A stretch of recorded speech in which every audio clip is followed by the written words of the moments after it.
That's a difficult one to answer, really, because what happened was, how was it? That's difficult. Do you want me to go through that?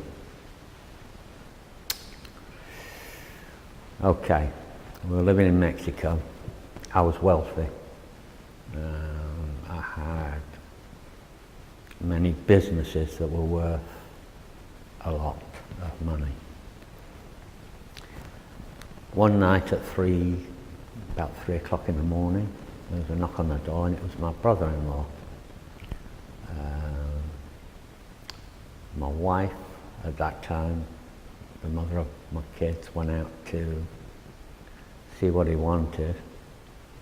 And the first thing I said was, don't loan him any more money, because he owed me fortunes. I mean, lots of thousands. And it was a mafia family. And so, anyway, the first thing I said, or the only thing I said to her was, don't loan him any money. She went outside, and then he called for me. I went out there, I was in tracksuits and trackies, and I got jumped on by about a dozen guys and pistol whipped in the head, hit with a gun butt on the side of my head, and he asked where my guns were, and went into the house and took my guns and took my kids as well. So I then had to go about getting my kids back. And that's what I did. I had friends as well, and I also had money. I mean, I spent hundreds of thousands in getting them back. I lost everything, virtually. I managed to get my kids back, and then and I came to this country with them. So that's how I became a single parent. Like, we have such a close relationship, so I can go to him with any boy trouble, and he will give me advice, and you know, I can talk to him about embarrassing things that other people might not, because you know, it's the dad. So it's made you closer? Yeah, definitely. My dad and I are really close, so when I would have a bad day at college or at school, he would just know. And in fact, I had some dealings with social services people, and they even tried to convince my children that they should go and live with their mother. Certainly, we knew that we had to pull together. I mean, I made it clear right from the beginning, and look, we're in this together. We're going to have to get on with it and do the job.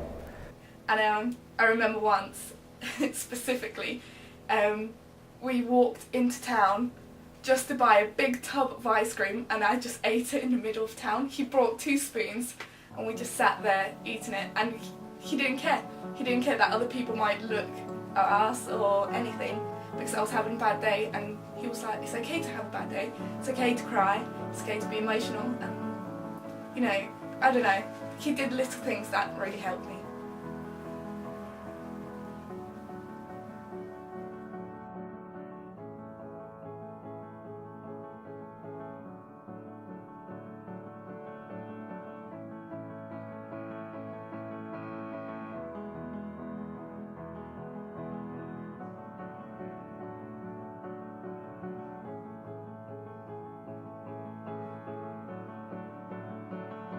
I'm Bridget Clark, and I'm a senior lecturer in the law school at Oxford Brookes here, and I lecture family law and medical law. I think it's quite tough for them.